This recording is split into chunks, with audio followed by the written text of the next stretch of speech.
le héros de ce film, c'est James McAvoy.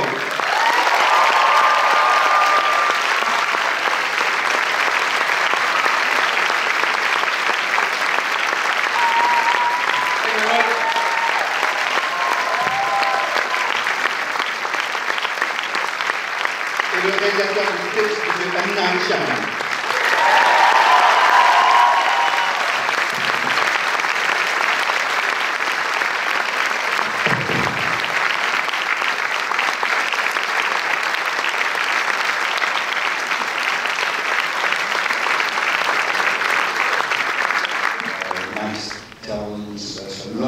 Told us a lot of things about how wonderful you are in the film, but how was it for you to be in such a thing? Knight a beaucoup parlé de comment vous avez joué ce film et ce que vous avez apporté au projet, mais pour vous, comment ça a été d'interpréter ces rôles? I got to play some really well-written characters. You get to play just one of these characters, it would be a lot of fun for an actor. I got to play 9 of them, and so that was 9 times the amount of fun. It was also 9 times the amount of work, and a quarter of the time it usually takes me to create one character. So there was time pressure, and I felt like I was sweating blood sometimes, but it was a lot of fun. I really enjoyed it. C'est le genre de personnage que j'aime vraiment beaucoup incarner, et là j'en avais 9 que je pouvais vraiment vivre avec ces 9 personnages. D'habitude c'est plutôt long de rentrer dans un personnage, et là ça n'a pas été 9 fois le même temps. Ça a été plutôt facile pour moi de m'impliquer dans ces personnages les uns après les autres. Hi James. It's Paulina. Hello. And I just want to ask you, I mean, I saw this movie and I did see lots of movies with you, and I just want to ask you, how did you manage to make me feel taller and better than I am? I mean, in a way that I'm really tall. And in this movie, you make us feel like you are, I don't know, like a great and magnificent person. You're amazing.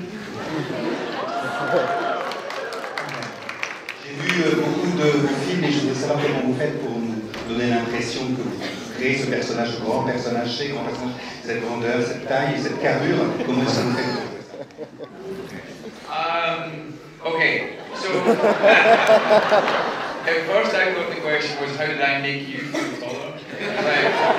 As been said before that I'm like a kind of personification of high heels. I don't know. I think what you were asking was how did I make myself feel bigger or look bigger or something like that? How did you make me feel bigger? Yeah, I was right. You were asking that.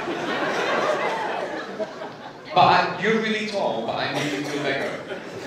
That's the question? No, how did you make me feel bigger than you are? Like, it's easy, I'm really short. La demoiselle pose la question, comment faites-vous pour me faire sentir plus grande et pour me donner cette impression de grandeur et de moi-même pour moi-même? I think what you're saying is really positive and I'm getting that sense, but I'm really sorry, I have no idea how I made you feel bigger, but I will tell you this. And, oh, thank you, you're very kind. I'm kind of amazed at this whole situation right now. I will tell you this though, that I think that when you see something really good happen on a screen or really good in a song, even when it's sad or scary or not necessarily overtly or obviously uplifting, just the fact that it's something that you can connect with from somebody that isn't even there and they did it a year ago, that's art, and art is uplifting. Art makes you taller. Maybe, maybe.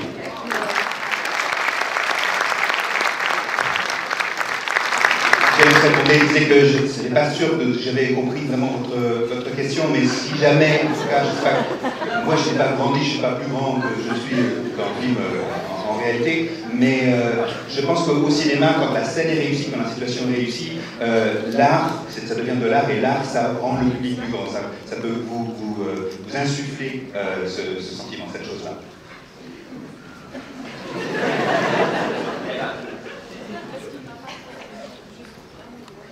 J'avais plusieurs questions, je ne sais pas si je peux toutes les poser d'un coup ou pas. Par question à Monsieur Night Shyamalan, pourquoi avoir imaginé 24 personnalités différentes? separate personality? Well, you know, I've been fascinated by this condition for a long time, since I was a kid, actually. And for me, it's kind of, you know, it's a controversial disorder. Some people don't believe in it, that it exists, and they think it's more mood disorders, kind of people moving through personality, moving through moods, really. But that's not my feeling about it. That's not what the research says to me. You know, I believe in it. And so I find it an extraordinary thing that in the world today, that people that have gone through this much trauma have compensated, have their brains have kind of fought to survive in this manner and created a new version of their brain where they can do things that we can't do. These things that I mentioned, almost everything I mentioned in there was facts. That was, you know, someone can have, one of your identities can have, be allergic to bee stings and none of the other personalities. So if you got stung in that personality, you could die. One of them has diabetes, one of your identities has diabetes, and none of the others have diabetes. All the spectrum of different things that we can have with our bodies can be manifested with how much they believe it, how much they concentrate on it. And so it's always been fascinating. C'est depuis enfant que je suis fasciné par ce qui est vraiment une maladie, ce qui est donc le trouble dissociatif de l'identité, qui est une véritable maladie depuis l'enfance, depuis que je me suis renseigné sur ce trouble-là. Je sais que il ne s'agit pas simplement de changement d'humeur qu'ont ces personnes, et c'est quelque chose d'assez extraordinaire. Dans le film, j'ai pu mettre le résultat de certaines de mes recherches, des choses que j'ai trouvées, notamment que, par exemple, certaines personnalités de ce corps unique peuvent avoir une allergie. Certaines peuvent être piquées par un animal et en mourir. Certaines peuvent souffrir du diabète et pas d'autres. Donc c'est quelque chose d'assez particulier, quelque chose qui me fascine depuis l'enfance. And it's for me, when I was a kid, I heard that, I told you this, I heard James Cameron was going to make a movie about this condition, and I was so excited when I was a kid when I heard that. Quand j'étais gamin, j'avais entendu dire que James Cameron allait faire un film sur ce trouble-là, et j'étais très enthousiaste, j'attendais avec impatience ce film. Yeah, I mean, it's such an extraordinary thing. I guess in some ways, I envy the ability to compartmentalize like that, you know? So, like, say if I got into a fight outside with one of my friends or something, let's say James and I fought outside, it would be very hard, you know, we didn't fight outside. But if we did, the idea of coming in here would be difficult, right? I'd still be bleeding the emotions from what happened outside, and they have this incredible ability to be present in this new mentality. Cette capacité à compartimentaliser les choses, c'est quelque chose qui me fascine complètement. Moi, j'aimerais bien aussi pouvoir, dans cette situation où, si jamais je me bats avec quelqu'un, si je suis en conflit avec quelqu'un, je n'étais pas en conflit du tout sur le tournage avec James, j'aimerais pouvoir arriver aussi à compartimenter les choses et à mettre les choses dans un seul sac à chaque fois. Mais c'est quelque chose donc qui est une fascination depuis très longtemps. Yeah, and then his character meeting someone who had similar trauma, and having, you know, a different experience. I guess the question of the movie is asking is, people that have suffered trauma or horrific things, are they less than us? Are they a damaged version of us, or did they just become different and now maybe more than us? Et que ce personnage puisse faire la rencontre dans le film d'une autre personne, un personnage qui a également lui aussi son trauma, qui a aussi vécu des choses très difficiles, ça pose la question qui, je pense, est celle du film. La personne qui a souffert en nous, celui qui a été victime de souffrance quand on était enfant, est-ce que cette personne reste en nous pour toujours ou est-ce qu'elle devient une autre personne? And when we talked, maybe you should talk a little bit about how we talked about the things that happened to you and how that made you feel separate and kind of different than others, and then the beast kind of redefines that. Et peut-être que tu peux nous parler de comment toi tu as vécu ce personnage, comment est-ce que on a travaillé ça justement sur le rôle, sur le tournage du film. Yeah, when we were kind of first going through it, we had this very specific moment when we were down in the tunnels and, you know, you kind of finally see all of Casey's scars, and I think, you know, everyone deals with trauma very differently. Obviously, you know, we're all unique human beings, but Casey's become really shut down. She's kind of built up her own internal world, and I think as you see her taking off layers throughout the film, it's kind of emblematic of her taking off layers of her kind of hard shell, in a way, if that makes sense. And she kind of starts to see that maybe this isn't a vulnerability that she needs to be ashamed of, and that makes her damaged or unlovable or anything like that. It actually is the thing that allows her to be freed by James's character. And so it's quite an uplifting message at the end, I think. En travaillant sur le personnage, avec toi sur le film, on s'est aperçu que dès le début, on voit qu'elle a des scarifications sur elle, et c'est quelqu'un qui a vécu des choses. Casey, c'est plutôt quelqu'un de renfermé, et pendant tout le film, j'ai l'impression qu'elle s'ouvre, et pendant tout le film, on la voit montrer de plus en plus sa vulnérabilité, et c'est de pouvoir montrer, c'est d'avoir la force de montrer cette vulnérabilité, qui va la libérer, qui va lui permettre de t'en sortir. When I auditioned girls for Casey's part, which was young ladies from all over the world auditioned, and then when her audition came on, there was just inherently something different about her. The way she said the same lines I've heard from 500 girls saying, well, that's what that magic moment you wait for, somebody to say something, in which every word is different. And so she, for me, I didn't know her at that time, I was like, this girl is from a different emotional genetic makeup than the pile. Thanks. Quand j'ai vu pour la première fois Aya, c'était pendant le casting du film et je voyais des jeunes comédiennes du monde entier. Et c'est ce moment assez magique où on entend le même texte qui a été répété 500 fois par les 500 comédiennes qu'on a déjà vues et que l'on voit que vraiment là, on entend quelque chose de différent avec ces mêmes mots. Et j'ai eu vraiment l'impression que là, j'entendais quelque chose de différent et qui était complètement unique et unique pour moi. When I was asking, why did you cast people? How did you cast people? Why did you cast this person, that kid, that star? And I guess what I see, I guess I'm trained to my profession is to see what the emotional makeup underneath and then bring that out, So when I saw you, I saw kind of I saw defiant hope in there, and so that's Casey, And then when I saw you, he's like the nicest guy in the world, literally the nicest guy. But there's a dark streak there. And I saw that in your eyes too. And I was like, he's got something in there that's like roiling and like, he has a strong, actually when you get to know him, he has a very strong belief system in things, And so you can see how that kind of is a perfect line to the beast. À chaque fois, on me demande mais pourquoi est-ce qu'on choisit tel comédien pour tel rôle, telle vedette, telle personne. Et en fait, c'est ça mon boulot, c'est de choisir la bonne personne et trouver, dans les comédiens que je rencontre, de trouver l'émotion derrière le maquillage. Et quand je t'ai vu, toi, c'est vraiment ça que j'ai eu. J'ai senti qu'il y avait en toi une aide pour définir le personnage que je voulais montrer. James McAvoy, il a l'air tout gentil là maintenant, mais c'est quelqu'un qui peut être vraiment complexe et même parfois bizarre. Et ça nous a, ce que j'ai vu en lui aussi, en travaillant avec lui, c'est qu'il pouvait vraiment nous mener à la bête. We've learned so much, all of us, how to be fake. That's just how we interact. Hi, how are you? This kind of fake squint. Hi, this fake smile like that.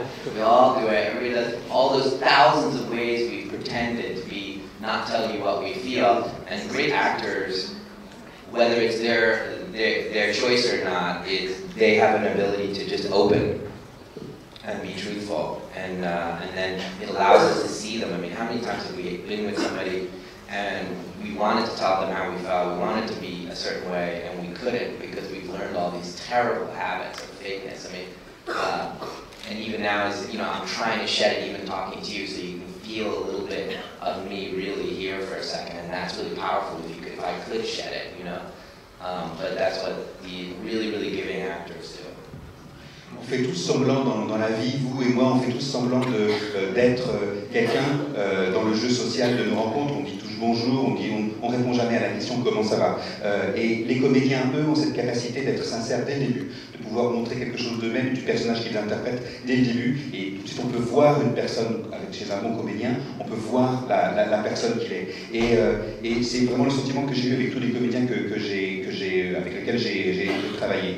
Tous, on a vraiment peur d'être nous-mêmes, et là, je trouve, en travaillant avec de tels comédiens, j'essaie de trouver quelque chose qui communique de véritables personnages. Et là, à l'instant, je vous parle, j'essaie moi-même aussi de communiquer avec vous, d'essayer de transmettre une sincérité sur ce film de la même manière.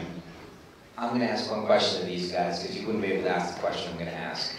Je vais poser une question How much do you love me? No, combien est-ce que tu as touché dans ça? That's the greatest things about me being.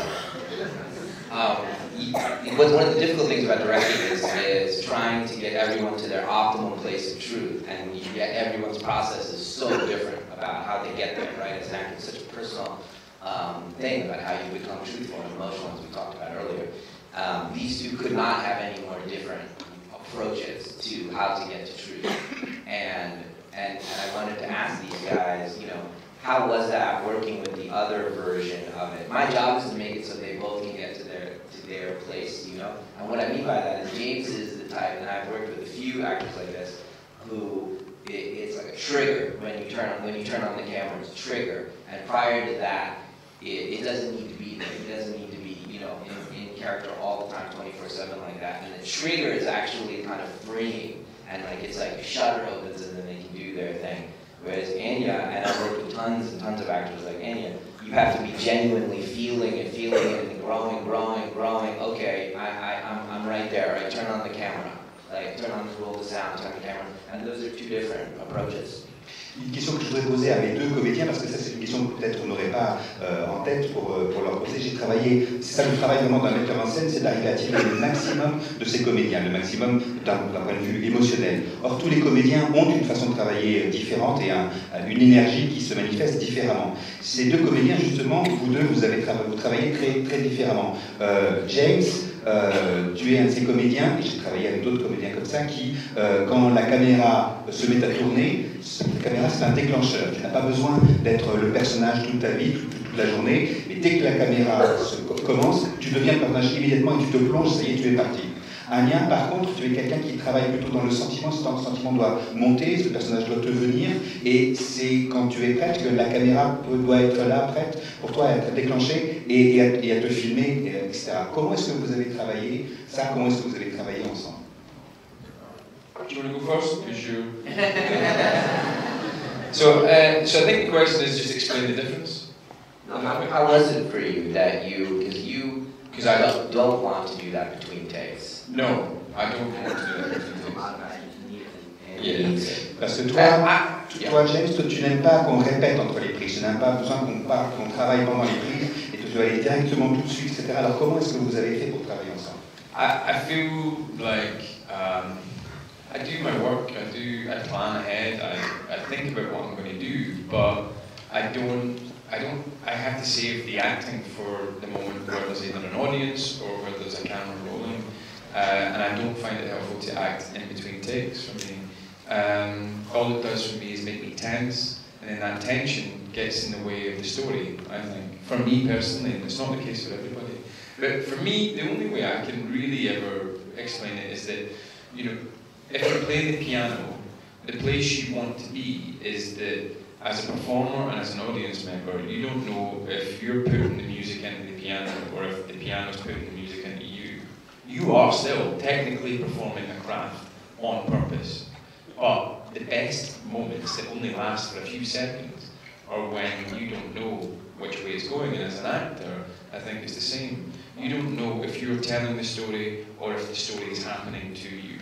And there's the quest for that moment is so hard and so mercurial, you can never figure out how to get there, but you've got to remain open to that moment. And if I'm spending all my time being open in between takes, I don't have any open left for when the camera's rolling, you know? So that's the only way I approach it. But there's still a lot of technique and craft and all that in there. But I do all that so that I can then have the open moment sometimes. And you don't always get it, sometimes you get it. Je travaille beaucoup mon rôle à l'avance, bien sûr. J'ai toujours envie et pour être prêt quand la caméra va tourner. Mais je n'ai pas envie de me préparer, de tourner et de jouer la comédie entre les prises. C'est quelque chose qui me rend tendu et c'est quelque chose qui va contre même l'idée de jeu. Le jeu doit avoir un commencement et doit avoir un déclencheur. Peut-être que je peux prendre l'exemple d'un pianiste. Un pianiste, bien sûr, techniquement, c'est lui qui joue du piano devant un public, mais il y aura peut-être un moment magique où il va avoir l'impression que c'est le piano qui se joue de lui. Et l'acteur cherche cette chose-là, il cherche ce moment difficile à trouver où son personnage et ce qu'il apporte lui vont se mélanger et vont avancer ensemble, la main dans la main. C'est très difficile de partir à la recherche de ce moment-là, il faut rester ouvert, mais moi je ne veux pas rester ouvert tout le temps, je ne veux pas rester ouvert entre les prises tout le temps, sinon cette ouverture-là ne va pas m'aider, je ne vais pas trouver quelque chose. J'ai une technique, bien sûr, mais j'ai besoin qu'elle s'enclenche à un moment donné où la caméra se lance. I guess for me, I'd say that maybe for some of the more emotional scenes, so, you know, the gun, that kind of stuff, I definitely hit a rhythm. So, you know, I go into my first take and I'm not exactly where I want to be. And once you know what it is to actually be completely in the moment and to be feeling it 120%, it's happening, you can't see anything else around you, you know that it's completely real for you, you're sort of chasing that feeling forever. And so it's good to do like take after take after take, because then you get to a certain point where you're just gone, you can't even think anymore, you're just sort of feeling it. But I take a lot of respite in the crew, pretty much after every single take or before every take. I'm hugging them and, you know, joking around and being myself in that aspect, because you can't stay, or at least I can't stay Casey the whole time, because then it starts to become a blur as to, wait, but then who's my character and who am I? There's no kind of separation, and then you're not acting anymore, you're just sort of being yourself on camera. And, but yeah, definitely for the emotional scenes, I think there is something to be said for, and we did this, you know, we had moments where we could joke around between takes, and then there were moments like the Hedwig scene where we're kind of fighting each other, where we couldn't, because we're in such an intense place with each other that you can't really look at that face and be screaming at it for 1 second and then, you know, give it a hug. You can't really do that anymore. But it depends on scene to scene. Je rentre en général dans une scène d'une façon assez émotionnelle. J'ai besoin d'un rythme pour rentrer. Et c'est pour ça que la première prise pour moi est le moment où je commence à comprendre vraiment ce qui se passe pour le personnage, c'est le moment où je commence à rentrer et à oublier ce qu'il y a autour de moi. J'aime donc beaucoup que l'on tourne beaucoup de prises. Et à chaque prise, elle vous éloigne plus de la réalité et elle vous fait rentrer encore plus dans le personnage. J'aime beaucoup travailler avec l'équipe. Entre les prises, j'aime rire avec eux, j'aime qu'on se prenne dans nos bras et de penser brièvement à autre chose, parce que c'est pas possible d'être le personnage, c'est pas possible d'être cassé tout le temps, de façon permanente. Et c'est important pour un comédien qui joue, c'est de faire la différence avec son personnage. Donc avec toi, je me rappelle qu'on plaisantait entre des prises. Il y avait des moments où, dès que la caméra s'arrêtait, on pouvait rigoler et penser à autre chose. Mais il y a eu aussi des moments, James, où on ne pouvait pas sortir de nos personnages si facilement, des moments où on se bat, tous les deux notamment. C'était pas possible, il y avait tellement de choses à jouer, tellement de changements d'émotions à faire dans ce qu'on avait à faire, que c'était pas possible quand ça s'arrêtait de tout d'un coup se relâcher et de se retrouver à plaisanter.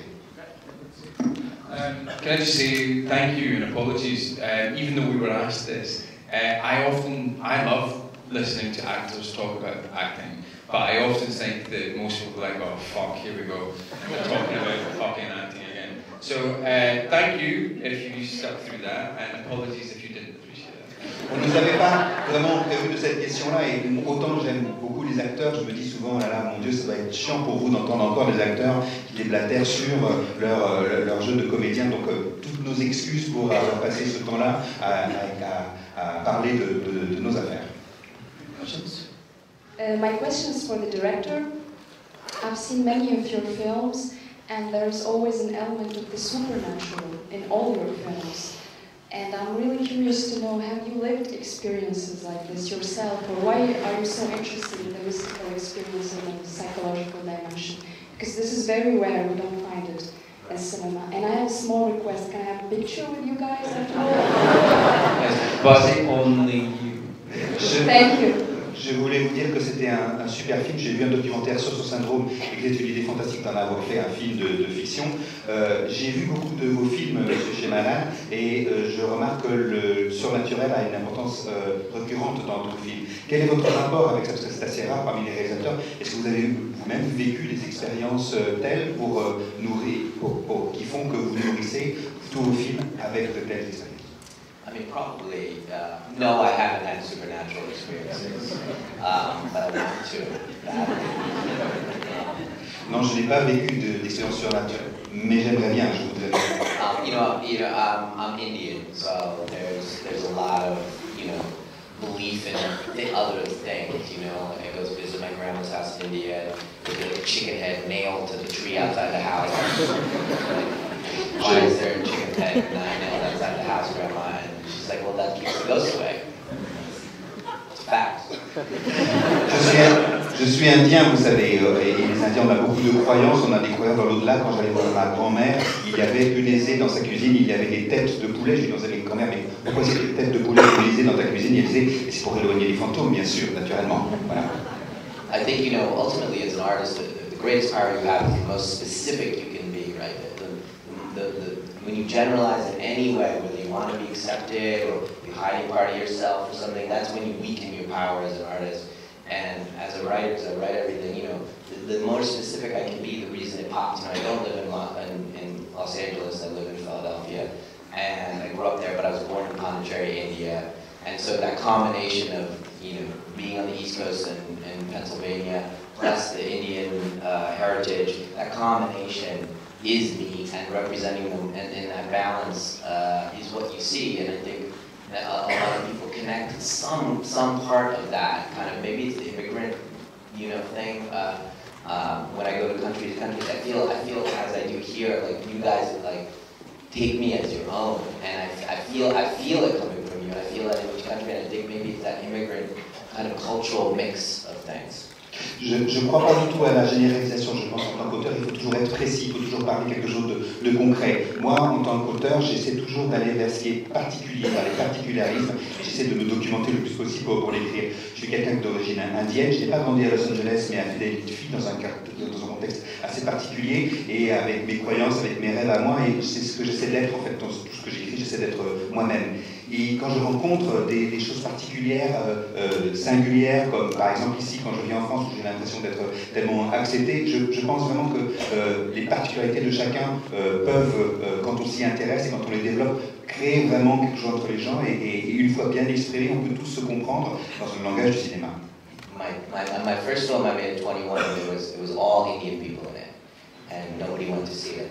And then my dad said, put white people in.